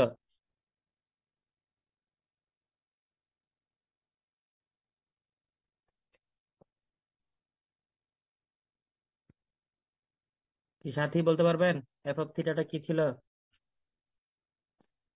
যে প্রক্ষিপ্ত যে ওয়েভটা, তার জন্য আমি যেইভাবে হচ্ছে ফ্লাক্স ডেনসিটি বের করছি, ঠিক একই ভাবে হচ্ছে আমি এখানে আমার যে স্ক্যাটার্ড যে ওয়েভটা আছে তার ফ্লাক্স ডেনসিটি একই ভাবে বের করব। তাহলে যে scattered equal to H cut by 2 mi psi star scattering del psi S minus psi scattering del psi star scattering. এবং এগুলো তো আমরা গত ক্লাসেও আমরা যখন ইনসিডেন্ট ওয়েভটা নিয়ে কথা বলছি সেখানে আমরা আলোচনা করছি। তো এটা আমার 11 নম্বর সমীকরণ। এখন এই 11 নম্বর সমীকরণের জন্য আমার যেই যে মানগুলো বের করা প্রয়োজন, আমাদেরকে সেই মানগুলো বের করতে হবে। তবে এখন এইখানে একটা ব্যাপার তোমাকে খেয়াল করতে হবে। তুমি যখন ইনসিডেন্ট ওয়েভটার জন্য তুমি যখন ফ্লাক্স ডেনসিটি বের করছো, সেই ফ্লাক্স ডেনসিটি যে ইকুয়েশনটা ছিল, সেই ইকুয়েশনে তুমি যদি লক্ষ্য করো যে সে যে তোমার জন্য নাবলা যে অপারেটরটা ছিল ডেল, এই ডেল এর মানটা কি ছিল? I chronicle delta del X plus J chronicle delta del Y plus K chronicle delta del J, এই মানটা। অর্থাৎ এইটা তোমার জন্য শুধুমাত্র কার্তেশীয় একটা স্থানাঙ্ক ব্যবস্থার মধ্যে ছিল। কিন্তু যেই পার্টিকেলটা এখন বিক্ষিপ্ত হয়েছে, অর্থাৎ আমরা যেটা হচ্ছে এখন বিক্ষেপিত ওয়েভ আকারে দেখব, সে কিন্তু এখন একটি এঙ্গেল করে বিক্ষিপ্ত হবে, বা একটা নির্দিষ্ট কোণে সে জেড কম্পোনেন্ট থেকে বিক্ষিপ্ত হবে। এখন প্রশ্ন আসতে পারে কেন জেড কম্পোনেন্টের সাথে বিক্ষিপ্ত হবে, মানে এঙ্গেল করে কেন বিক্ষিপ্ত হবে? কারণ আমরা গত ক্লাসে বলছিলাম যে কোনো বিক্ষেপণ ঘটনায় একটি কণা অন্য একটি কণার উপর প্রক্ষিপ্ত হয়ে যখন নিজ পথ থেকে সে বিচ্যুত হয়, তো নিজ পথ থেকে যখন বিচ্যুত হবে তার মানে কি সে যে পথে ছিল সেই কম্পোনেন্ট বরাবর তো সে থাকবে না, সেখান থেকে সে ডানে বামে কিংবা উপরে নিচে সে যাবে। তার মানে কি সে একটা অ্যাঙ্গেল সেখানে ক্রিয়েট করবে। এজন্যই এখন আমার এই যে ন্যাবলা অপারেটরটা আছে, এইটা আমাকে গোলীয় মেরু স্থানাঙ্ক ব্যবস্থার জন্য আমাকে এই লাপ্লাসিয়া নাবলা অপারেটরটার মান লিখতে হবে। এবং এই নাবলা অপারেটরের মান গোলকীয় পোলার স্থানাঙ্ক ব্যবস্থায় কিরকম হয়, এটা যখন আমরা অ্যাঙ্গুলার মোমেন্টাম পড়ছিলাম সেখানে আমরা দেখছি। তো আমি পরের স্লাইডে চলে যাই। এই পেজে কারো কি কোনো প্রশ্ন আছে?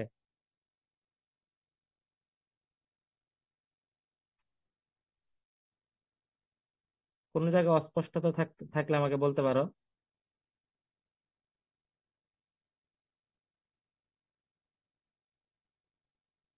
ওকে, তো ঠিক আছে, আমরা পরের অংশে চলে যাচ্ছি।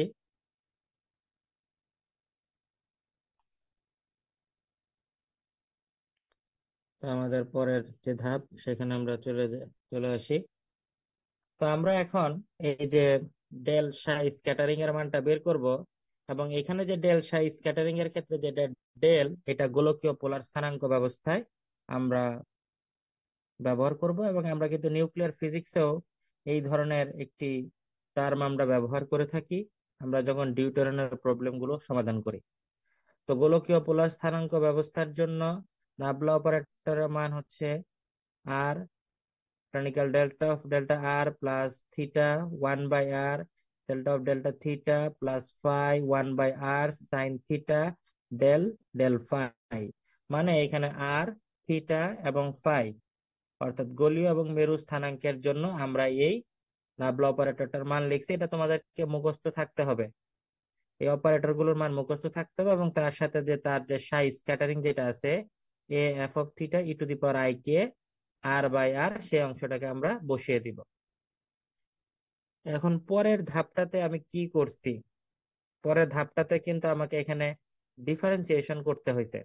পরের যে ধাপ, এই ধাপের সাথে আমি ডিফারেন্সিয়েশন করছি। এখন কেউ কি ডিফারেন্সিয়েশনটা দেখে বুঝতে পারতেছো যে 12 নম্বর সমীকরণের যে ডিফারেন্সিয়েশনটা এটা আমরা কিভাবে করছি? এখানে কেউ কি এটা দেখো তো, ধরতে পারতেছো কিনা? তোমাদের আইডিয়াটাকে একটু শুনতে চাই।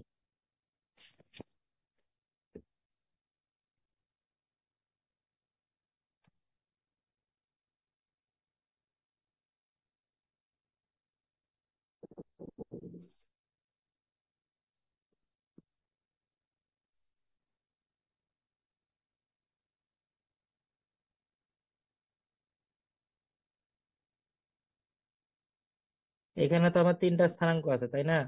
আর, থিটা এবং কি ফাই। তাহলে এই যে আর থিটা ফাই আছে, তাহলে আমার মানে নাবলার মধ্যে তো তিনটা আছে, আর থিটা ফাই। আর আমি যে ওয়েভ ফাংশনটা নিছি সেই ওয়েভ ফাংশনটার মধ্যে থিটা আছে এবং আর আছে। তাহলে এখানে ডিফারেন্সিয়েশন গুলো কার রেসপেক্টে হবে বলেন তো আমাকে একটু।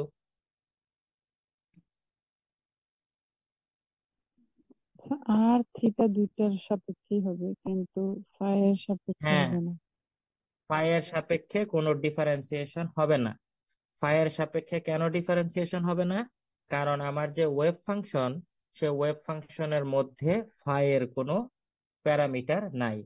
তাহলে ফাই অংশের যে ডিফারেন্সিয়েশন, সেই ডিফারেন্সিয়েশনটা আমার জন্য কত? জিরো হবে। মানে এই অংশের কোনো ডিফারেন্সিয়েশন নাই, এটা জিরো, কারণ ওয়েভ ফাংশনের মধ্যে কোনো ফাই এর অংশ নাই।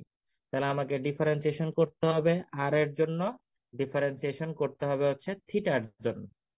তো ঠিক আছে, আমরা যদি এখন আর এর জন্য ডিফারেন্সিয়েশন করি এবং থিটার জন্য ডিফারেন্সিয়েশন করি, তাহলে তুমি যদি আর এর জন্য ডিফারেন্সিয়েশন করো, তাহলে কি এখানে কোন সূত্রে ডিফারেন্সিয়েশন হবে বলতে পারবা? আমি তোমাদের থেকে একটু ম্যাথমেটিক্স এর আইডিয়া গুলো একটু শুনতে চাই। এগুলো তো ইজি ইজি জিনিস, তোমরা পারবা আশা করি। দেখি চেষ্টা করো তো।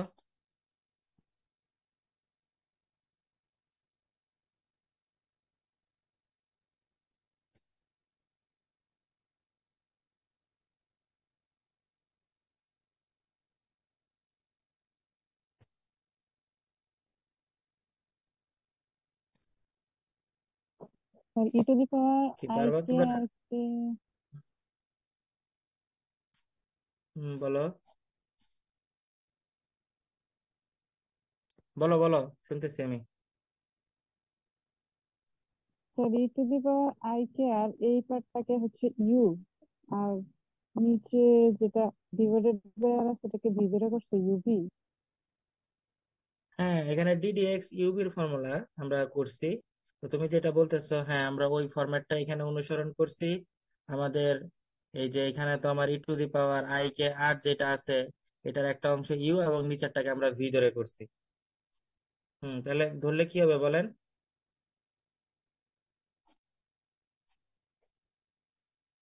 বলেন, চেষ্টা করেন চেষ্টা করেন।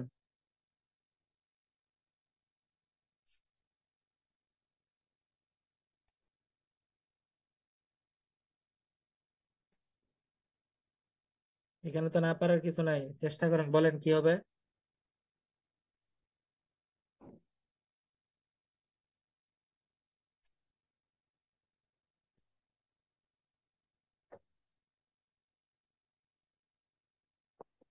ই টু দি কি পাওয়ার বাকিরা আই কে পারবেন না আর কেউ? এই অংশটাকে হুম আর এর সাপেক্ষে করলে আই কে সামনে আসে ই টু দি পাওয়ার আই কে হয় ডিভাইডেড বাই আর। তারপরে হুম আবার পরে হচ্ছে তারপরের অংশ মাইনাস আসছে কেন? আচ্ছা, পরের অংশে মাইনাস আসছে কেন, ঠিক আছে আমি উত্তর দিচ্ছি। আর কেউ চেষ্টা করবেন?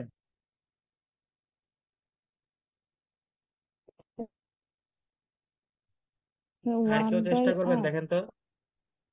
ডিডেক্স অফ হ্যাঁ, ওয়ান এটা তো by one X by equal R, two তাহলে ওয়ানের উপরে পাওয়ার কত আছে? ওয়ান মানে ওয়ান বাই আর উপর, মাইনাস এটাকে ওয়ান যদি বাই আপনি এক্স লেখেন আর ইনভার্স ওয়ান লিখতে পারেন না? বুঝে বুঝছি মাইনাস ওয়ান ওকে, বাই বাকিরা আর দেখ। স্কোয়ার। হুম ওকে, বাকিরা কি পারবেন না আমি একটু বলে দিব?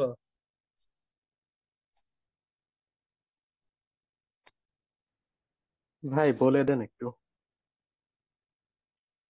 আচ্ছা, এটা ধরতে পারলে একটু বেটার হতো আপনাদের, কারণ আমি মনে করছি আপনারা ধরতে পারবেন। ঠিক আছে, আমি এটা যে সমাধানটা, এটা আপনাদের আমি স্লাইড শেয়ারে চলে যাচ্ছি, সমাধানটা দেখাই দিচ্ছি, আপনারা ইজিলি ধরতে পারবেন। এবং এটা আপনাদের খুব পরিচিত সূত্র ছিল। ওকে, আমি স্লাইড শেয়ারে চলে যাচ্ছি সমাধানের। গতকালকে যতটুকু করেছিলাম, এটা কি খাতা কলমে করছেন সবাই বাসায়?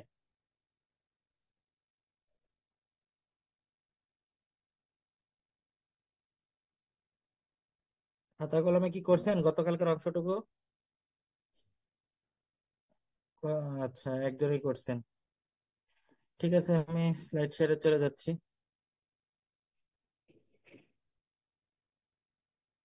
আজ- গতকালকে হচ্ছে 11 জন উপস্থিত ছিলেন, আজকে ভালো মিস। ওকে, দেখেন আমি এই যে স্লাইড শেয়ারটায় চলে আসছি। এই যে আমার যে প্রথম অংশটুকু, R chronicle delta of del R A F of theta E to the power I K R by আর।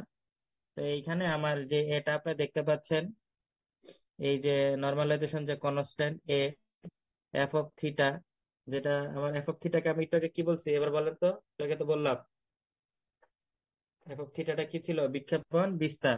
এই দুইটাই হচ্ছে আমার জন্য কি কনস্ট্যান্ট। তাহলে এই দুইটাই হচ্ছে যদি কনস্ট্যান্ট হয়, তাহলে এই দুইটাকে আমি কি করব, ব্র্যাকেটের বাইরে নিয়ে আসবো। এই যে ব্র্যাকেটের বাইরে নিয়ে আসছি। এখন এই chronicle delta of del R এর সাপেক্ষে E to the power I K R by R, এটাকে আমরা ডিফারেন্সিয়েশন করব।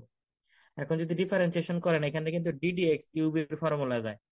তাহলে আপনি যদি ডিডিএক্স ইউবির ফর্মুলা করেন, তাহলে আপনি এখানে ইউ সমান সমান আপনি ধরেন ই টু দি পাওয়ার হচ্ছে I K R, R V সমান সমান ধরেন হচ্ছে আপনি ওয়ান বাই কত আর। তো ওয়ান বাই আর কে কিন্তু আপনি চাইলে এইভাবে লিখতে পারেন, আর ইনভার্স কত ওয়ান, এভাবে লেখা যায়, তাই না? তাহলে এখন ডিডিএক্স ইউবির ফর্মুলা করলে দেখেন তো এখন বিষয়টা আসতেছে না এরকম? আসে কিনা দেখেন।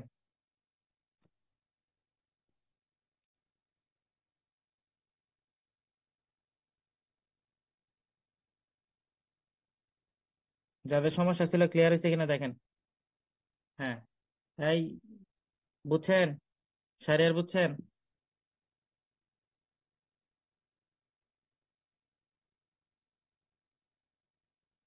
ওকে, তা আশা করি এটা বুঝতে আর সমস্যা নাই। এবং পরের অংশটা তো ইজি ক্যালকুলেশন, খাতা কলমে করতে হবে, একটু চিন্তা করতে হবে, এগুলো ইজি ক্যালকুলেশন, সমস্যা হওয়ার কথা না আপনাদের। পরের অংশটাতে আমরা কি করছি, কার রেসপেক্টে করছি?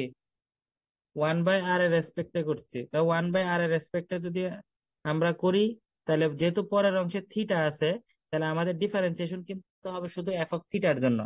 তাহলে এফ অফ থিটার জন্য যদি আপনি ডিফারেন্সিয়েশন করেন, তাহলে D of the theta F of theta, এটা ইজি। তাহলে এটা হচ্ছে কি আমার 12 নম্বর সমীকরণ। এখন পরের আমরা যে কাজটা করব, এই 12 নম্বর ইকুয়েশনটাকে আমরা মিনিমাইজ করব। মিনিমাইজ কেমনে করব, আমরা আর এর উচ্চ ঘাতের পদ সমূহকে আমরা অগ্রাহ্য করব। আর এর উচ্চ ঘাতের পদ সমূহ অগ্রাহ্য করার অর্থটা কি? অর্থাৎ আর এর উপরে পাওয়ার যাদের বেশি আছে, আপনি দেখেন এই আর এর উপরে পাওয়ার কত আছে? এই আর এর উপরে পাওয়ার আছে ওয়ান, এই আর এর উপরে পাওয়ার আছে কত, টু, আর এইখানে আছে একটা আর, এই যে একটা আর, তাহলে এখানে আমরা আর এর উপরে পাওয়ার পাইতেছি কত, মানে এখানে আর স্কোয়ার।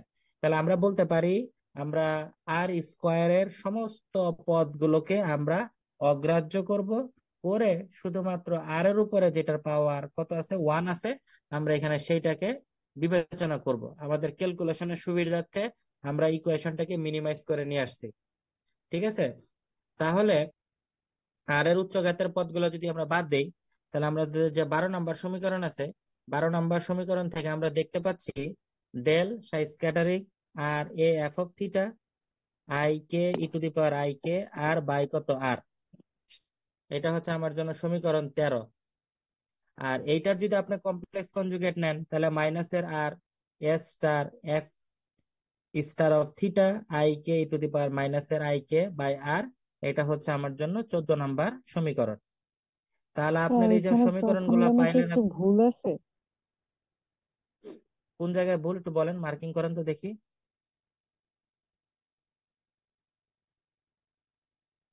এখানে না, F of theta E to the power I K R by R, ভুল তো দেখতেছি না। স্যার এখানে ই to the power I K আর, এইটা নিচে ডিভাইডেড বাই আর, নাকি পাওয়ারটার সাথে আর?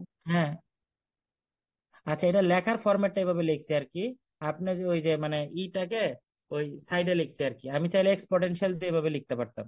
বুঝতে পারছি কোন জায়গায় কনফিউশন হয়েছে, মানে যদি এইভাবে লিখতাম তাহলে আপনার মানে জিনিসটা বুঝতে আর খুব সুবিধা হতো, তাই না? E to the power I K R by R, তাই না?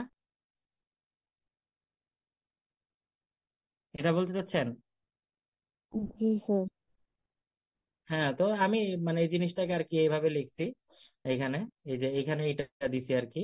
তো এটা আর কি উপরেরটার সাথে আর বোঝাচ্ছে। এইটাকে তো পুরো আপনাদের যদি অংশটাকে কনফিউশন পাওয়ার হয় মানে আপনারা হচ্ছে উপরে দিয়ে নেন। এই কারণে, না পুরোটাকেই না না, পাওয়ার মানে হচ্ছে ঠিক এই আছে, কারণেই বুঝতে সমস্যা হচ্ছে এখানে। আচ্ছা আচ্ছা, ঠিক আছে, উপরে দিয়ে নিন এটা, উপরে দিয়ে লিখেন। ঠিক আছে, আসলে লিখতে এখানে কনফিউশন হবেন, স্বাভাবিক। ওকে, বলার জন্য ধন্যবাদ। এখন আমরা সমীকরণ 13 এবং যে সমীকরণ 14, এই সমীকরণ 13 এবং 14-র মানটা আমরা সমীকরণ 11-তে বসাই দিব। এবং সমীকরণ 11-তে বসাই দিলে আমরা পাচ্ছি যে scattering equal to H square by 2 mi S star F of star of theta E to the power মাইনাসের I K R by R, আর A F of theta I K E to the power I K R by R, মাইনাসের A F of theta E to the power I K R by R, মাইনাসের R S star F of star of theta I K E to the power মাইনাসের I K R by আর। এরপরের calculation একদম easy calculation, bracket গুলাকে তুলবেন, তুলে যোগ বিয়োগের কাজ, এটা আপনারা পারবেন। এটাকে আমরা খাতা কলমে করলে আপনারা আরো ভালো বুঝবেন। আমি তো বলেই দিলাম, ব্র্যাকেট গুলাকে উঠাবেন, যোগ বিয়োগের কাজ করবেন, তাইলেই শেষ। তাহলে আপনি দেখবেন যে এখান থেকে আসে a square by 2 mi 2 ir absolute square of a 1/r²k absolute square F of theta square. ঠিক আছে, তাহলে এখন দেখেন 2 2 কাটাকাটি যাচ্ছে এখান থেকে। তাহলে 2 2 যদি কাটাকাটি যায়, আর কি কাটাকাটি যাচ্ছে, ইউনিট ভেক্টর আর, আর নিচে আছে এখানে কত r²। তাহলে আমার কাটাকাটি কি যায় এখান থেকে, কি কি কাটতে পারি আমি? 2 2 তো কাটাকাটি গেল, এই যে 2 কাটাকাটি গেছে, 2 কাটাকাটি গেছে। আর কি কাটাকাটি যাচ্ছে বলেন? এই স্কয়ার তো স্কয়ারের জায়গায় ঠিক থাকতেছে, এটা কোনো চেঞ্জ নাই। কে এর জায়গায় কে ঠিক থাকতেছে, অ্যাবসোলিউট স্কয়ার এ এটাও ঠিক থাকতেছে, এম এর জায়গায় এম ঠিক থাকতেছে, absolute square F of theta square এটাও ঠিক থাকতেছে, আর স্কয়ার এটারও কোনো পরিবর্তন নাই। তাহলে এখানে আমাকে একটু বলেন কমপ্লেক্স আর ক্যাপ নাম্বারের আই আই কোথায় গেল? কাটা যাচ্ছে। আর ক্যাপ কোথায় গেছে, আচ্ছা বলি। আর ক্যাপ এটা তো ইউনিট ভেক্টর, এটার মান তো 1, এটা ইউনিট ভেক্টর না? তো ইউনিট ভেক্টর গুলোর মান কত, আই জে কে, তো এগুলোর মান তো হচ্ছে 1 আমার জন্য।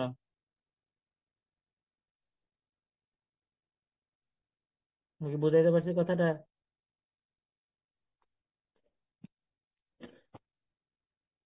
ওকে, তাহলে এখান থেকে দেখেন আপনি 15 নম্বর সমীকরণ পাইছেন, এবং এই 15 নম্বর সমীকরণ একটা সিম্পল ক্যালকুলেশন। কেউ না বুঝে থাকলে বলবেন, আমি আবার রিপিট করব যদি ক্যালকুলেশনে কোনো পার্ট না বুঝেন। এখন একটা থিওরি আছে, সেটা হচ্ছে প্রতি সেকেন্ডে আমরা যে ডিটেক্টরটা নিয়েছিলাম, যে ডিটেক্টরটা আমার জন্য কি করতেছিল, পুরো স্ক্যাটারিং এর যে ঘটনাটা এটাকে সে পর্যবেক্ষণ করতেছিল। তাহলে প্রতি সেকেন্ডে ডিটেক্টর যেই পরিমাণ কণা গ্রহণ করবে, মানে ডিটেকশনের জন্য যেই পরিমাণ কণাকে ও ক্যাপচার করতেছে, তা আপতিত প্রবাহ ঘনত্ব এবং ডিটেক্টরের মুখ কর্তৃক লক্ষ্যবস্তুতে সৃষ্ট ঘনকোণের সমানুপাতিক। একটু বোঝার চেষ্টা করি কথাটার মানে কি। আমি ডিটেক্টর এখানে স্থাপন করছি কারণ আমার উদ্দেশ্য হচ্ছে আমি সম্পূর্ণ স্ক্যাটারিং এর যে ঘটনাটা, এই ঘটনাটাকে আমি পর্যবেক্ষণ করব। এখন ডিটেক্টর পার সেকেন্ডে যতগুলো কণা গ্রহণ করবে, এই কথাটার মানে হচ্ছে যতগুলো কণা সে স্ক্যাটারিং এর জন্য সে ক্যাপচার করতেছে, এইটা হবে যতগুলো পার্টিকেল এসে স্ক্যাটার করাচ্ছে। মানে একটা নির্দিষ্ট এরিয়ার মধ্যে, একটা নির্দিষ্ট ক্ষেত্রফলের মধ্যে প্রতি সেকেন্ডে কতগুলো পার্টিকেল আগে প্রবেশ করতেছে, তার মানে কি আপতিত প্রবাহ ঘনত্ব, ইনসিডেন্ট ফ্লাক্স ডেনসিটি। এই আপতিত প্রবাহ ঘনত্ব মানে হচ্ছে পার্টিকেলের সংখ্যা বোঝাচ্ছে প্রতি ক্ষেত্রফলে কত। আর ডিটেক্টরটা তো একটা এঙ্গেলে আছে, আমরা কালকে দেখছিলাম ফানেল টাইপের একটা শেপ তৈরি হয়েছে, তাহলে ওইখানে একটা অ্যাঙ্গেল তৈরি হয়েছে, সলিড অ্যাঙ্গেল। তাহলে ওই সলিড অ্যাঙ্গেলের মধ্যে কতগুলো পার্টিকেল প্রবেশ করতেছে, ডিটেক্টর ওইটাকে ডিটেক্ট করবে। তাহলে আমরা যদি এখন বলি প্রতি সেকেন্ডে ডিটেক্টি মানে ডিটেকশন করা কণার সংখ্যা, অথবা প্রতি সেকেন্ডে বিক্ষেপণ করতেছে বা বিক্ষেপণে অংশগ্রহণ করতেছে এরকম কণার সংখ্যা যদি আমার জন্য হয় ডিএন, তাহলে প্রতি সেকেন্ডে এরকম কণা নিশ্চিতকরণের হার বা ডিটেক্ট করার হার হচ্ছে ডিএন ডিটি। তাহলে বুঝতে পারছি ডিএন ডিটিটা মানে কি। আমি আবারও বলতেছি, এই যে ডিএন ডিটিটা হচ্ছে প্রতি সেকেন্ডে কতগুলো কণা বিক্ষেপণে অংশগ্রহণ করতেছে সেই কণার সংখ্যা ডিটেক্টর দ্বারা ডিটেক্ট হওয়া যে হার, সেটাই হচ্ছে ডিএন ডিটি। বুঝাইতে পারছি?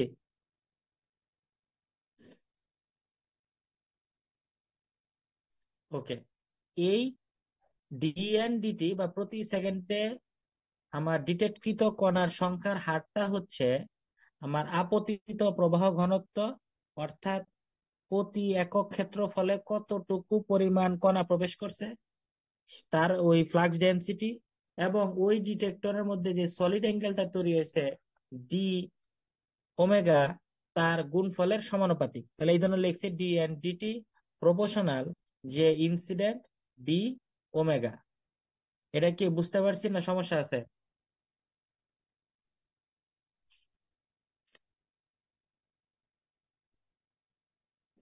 দেখেন এটা বুঝতে পারছেন কিনা, না প্রবলেম আছে এখানে? ওকে। এখন এই সমানুপাতিক চিহ্নটা উঠাইতে গেলে আমাকে কি করতে হবে? সমানুপাতিক চিহ্নটা উঠাইতে গেলে আমাকে একটা ধ্রুবক আনতে হবে, সেই ধ্রুবকটা হচ্ছে সিগমা থিটা। তাহলে এই সিগমা অফ থিটাটা কি? সিগমা অফ থিটাটা হচ্ছে ব্যবকলনীয় বিক্ষেপণ প্রস্থচ্ছেদ। আমরা সিগমা অফ থিটাটাকে বলি ব্যবকলনীয় বিক্ষেপণ প্রস্থচ্ছেদ। এবং গত ক্লাসে কিন্তু আমরা এই যে ব্যবকলনীয় যে বিক্ষেপণ প্রস্থচ্ছেদ কি, এইটাকে কিন্তু আমরা ডিফাইন করছিলাম। আপনাদের মনে আছে কারো ব্যবকলনীয় বিক্ষেপণ প্রস্থচ্ছেদ নিয়ে কি বলছিলাম? যে ব্যবকলনীয় বিক্ষেপণ প্রস্থচ্ছেদ হচ্ছে এমন একটি রাশি, যেই রাশি একক ঘনকণের মধ্য দিয়ে একক সময়ে বিক্ষেপিত কণার সংখ্যাকে নির্দেশ করে। তাই এটা হচ্ছে আমার জন্য সিগমা অফ থিটা, এই সমানুপাতিক ধ্রুবকের পরিবর্তে। এখন একটু লক্ষ্য করতে বলবো সবাইকে, এই যে দেখেন এইখানে ডি ওমেগা সমান সমান আমরা লিখছি হচ্ছে D S by R square. এইটা আমরা কিভাবে লিখতে পারি? ডি এস বাই আর স্কোয়ারটা কিভাবে লেখা যায়?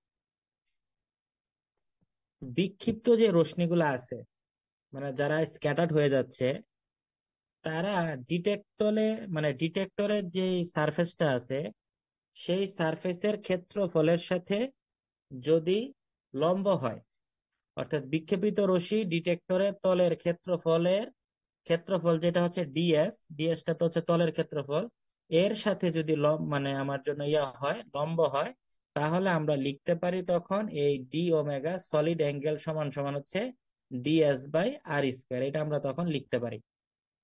ঠিক আছে? এটা হচ্ছে আমার ফর্মুলা, এটাকে আমরা জ্যামিতির মাধ্যমে এটা করে আমরা দেখতে পারি। তাহলে ডি ওমেগা সমান সমান আমরা লিখি ডিএস বাই আর স্কোয়ার। তোমরা যদি চিত্রের মাধ্যমে দেখতে চাও আমাকে বইলো, আমি দেখাবো। তাহলে এটা হচ্ছে আমার জন্য 16 নাম্বার ইকুয়েশন। এখন আমরা ডেফিনেশন ব্যবহার করব। ডেফিনেশনটা কি? যে বিক্ষিপ্ত প্রবাহ ঘনত্ব, অর্থাৎ প্রতি একক ক্ষেত্রফলের মধ্য দিয়া কতগুলো কণা বিক্ষিপ্ত হয়েছে, এই বিক্ষিপ্ত প্রবাহ ঘনত্ব ডিটেক্টর কর্তৃক প্রতি সেকেন্ডে একক ক্ষেত্রে গৃহীত কণার সংখ্যা সমান। এটা একটা থিওরি যে আমার প্রতি একক ক্ষেত্রফলের মধ্য দিয়ে কতগুলো কণা বিক্ষিপ্ত হয়েছে, সেই বিক্ষিপ্ত কণার সংখ্যা হবে প্রতি সেকেন্ডে প্রতি একক ক্ষেত্রে গৃহীত, মানে ডিটেক্টর যতগুলো কণাকে গ্রহণ করতে পারছে সেই সংখ্যাটার কি হবে? সমান হবে। কথা কি আমি কি বুঝাইতে পারছি? মানে প্রতি একক ক্ষেত্রফলে প্রতি সেকেন্ডে বিক্ষেপিত কণার সংখ্যা হবে প্রতি একক সময় ডিটেক্টর কর্তৃক আমার গৃহীত কণার সংখ্যা, বা ডিটেক্টর যে কটা কণাকে আইডেন্টিফাই করছে তার সমান। ঠিক আছে, তাহলে আমরা এখান থেকে কি লিখতে পারি আমরা দেখি পরের স্লাইডে। আমরা লাস্টের দিকে চলে আসছি। ওকে, ঠিক আছে, তাহলে দেখেন, আশা আশা করি সবাই দেখতে পাচ্ছেন। তাহলে এই যে স্ক্যাটারিং ইকুয়াল টু, মানে আমরা বিক্ষিপ্ত কণার যে এটা আছে ফ্লাক্স ডেনসিটি, সেটা সমান সমান আমরা লিখতে পারি ডি এন্ড ডিটি, অর্থাৎ প্রতি সেকেন্ডে ডিটেক্টর কর্তৃক আমি কতগুলো কণা ডিটেক্ট করছে, মানে যারা কতগুলো কণা যে বিক্ষিপ্ত হয়েছে ওটা ডিটেক্টর যে আমার ডিটেক্ট করছে তার যে হারটা ডিএনডিটি ইনটু প্রতি একক ক্ষেত্রফল, মানে 1/ds। ডিএসটা তো ছিল ক্ষেত্রফল, তলের ক্ষেত্রফল, তাহলে প্রতি একক ক্ষেত্রফল মানে কি 1/ds লিখলাম। এরপর আপনি যে মানগুলো আছে ডিএনডিটি এই, আর আপনার যে ওই যে এখান থেকে ডিএস এর ভ্যালুটা আছে এগুলো যদি আপনি বসায় দেন মানগুলো, আর যে স্ক্যাটারিং এর মানগুলো যদি বসায় দেন, অর্থাৎ বাম পক্ষ এবং ডান পক্ষের মানগুলো যদি বসায় দেন, আপনি দেখবেন ক্যালকুলেশন করলে আপনি যে মানটা আসবে এটা হচ্ছে sigma of theta equal to modulus F of theta square. তাহলে এখানে সিগমা অফ থিটাটা হচ্ছে আমার ব্যবকলনীয় বিক্ষেপণ প্রস্থচ্ছেদ, আর এফ অফ যে থিটাটা এটা হচ্ছে আমার জন্য বিক্ষেপণ বিস্তার।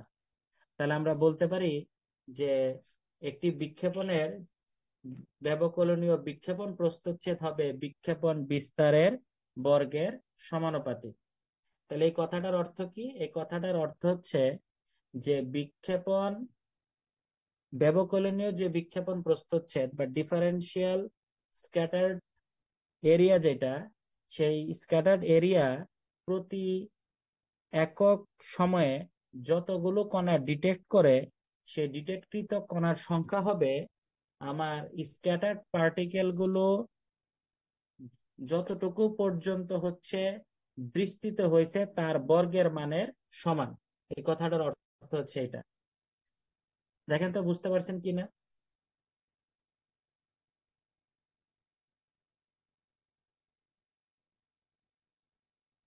এখানে আমরা কি বিক্ষেপণ বিস্তারটা আমার জন্য হচ্ছে কি এফ অফ থিটা, আর সিগমা অফ থিটাটা কি? এটা হচ্ছে আমার জন্য ব্যবকলনীয় বিক্ষেপণ প্রস্থচ্ছেদ। তো ব্যবকলনীয় বিক্ষেপণ প্রস্থচ্ছেদ আমরা কি বুঝি? ব্যবকলনীয় বিক্ষেপণ প্রস্থচ্ছেদ হচ্ছে এমন একটা রাশি যে রাশির মাধ্যমে আপনি কি দেখতে পান? আপনি দেখতে পান হচ্ছে কতগুলো কণা একক সময় আপনার জন্য কি হয়েছে? ডিটেক্ট হয়েছে। আর বিক্ষেপণ বিস্তার বলতে আমরা কি বুঝি? নর্মালি বিস্তার বলতে আপনি কি বুঝেন? নর্মালি বিস্তার বলতে বুঝেন একটা ওয়েবের ক্ষেত্রে সে ওয়েবটা কতটুকু ম্যাক্সিমাম ডিস্টেন্স অতিক্রম করছে। তো এখানে বিক্ষেপণ বিস্তার বলতে আমরা যেটা বুঝি যে বিক্ষেপণ বিস্তার হচ্ছে আপনার একটা নাম্বার, যে নাম্বারটা বা একটা রেঞ্জ, যে রেঞ্জে মেজরিটি পার্টিকেল বিক্ষিপ্ত হয়ে যতটুকু দূরত্বে গেছে, তাহলে তার যে বর্গের মানটাই হবে হচ্ছে আপনার ওই প্রতি সেকেন্ডে বিক্ষিপ্ত কণার সংখ্যা। বুঝতে পারছি? ওকে, কারো প্রশ্ন থাকলে আমাকে করতে পারেন। স্যার গতকালকের অংশে 4 নাম্বার ইকুয়েশনটা আমার একটু সমস্যা। ওকে, আমি চলে যাচ্ছি 4 নম্বরে যাচ্ছে। ক্লাসের কয় মিনিট আছে?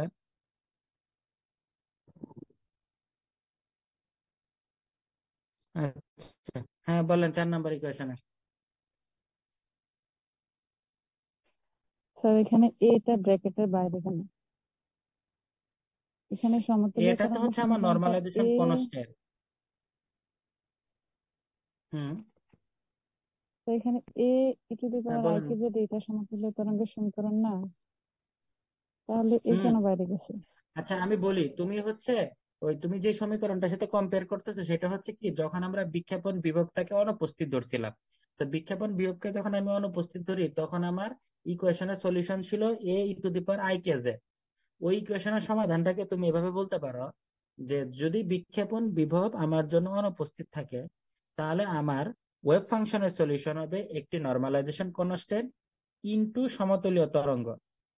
কিন্তু এখন বিক্ষেপণ বিভব উপস্থিত, তাহলে বিক্ষেপণ বিভব যদি উপস্থিত থাকে তাহলে তোমাকে এখানে দুটো ব্যাপার এখানে নিয়ে এটাকে সলিউশনটা তুমি পাবা। একটা হচ্ছে ইনসিডেন্ট যে ওয়েভটা আসতেছে মানে E to the power I K Z plus তার বিক্ষেপিত বর্তুলাকার তরঙ্গের যোগফল।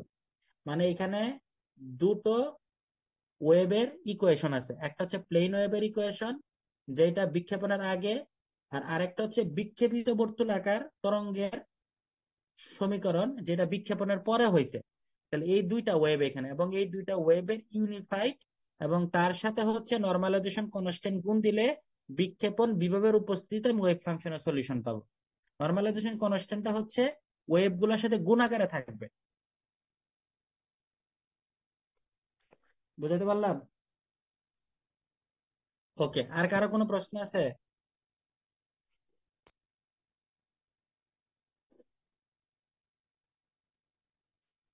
আর কারো কোনো প্রশ্ন থাকলে আমাকে বলেন।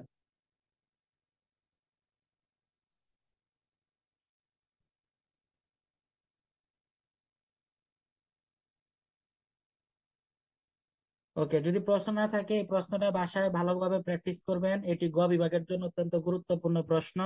8 মার্কস দিয়া এই প্রশ্নটা আসে, 7 অথবা 8। কপাল ভালো হইলে হচ্ছে 10 দিয়েও আসতে পারে। তবে আমার এখন যতটুকু খেয়াল আছে এই প্রশ্নটা আপনার হচ্ছে লাস্ট আমি কত সালে জানি দেখলাম, মনেও নাই পুরোটা। 2018 সালে এই প্রশ্নটা 8 মার্কস দিয়ে আসছে, 2018 সালে এই চ্যাপ্টার থেকে।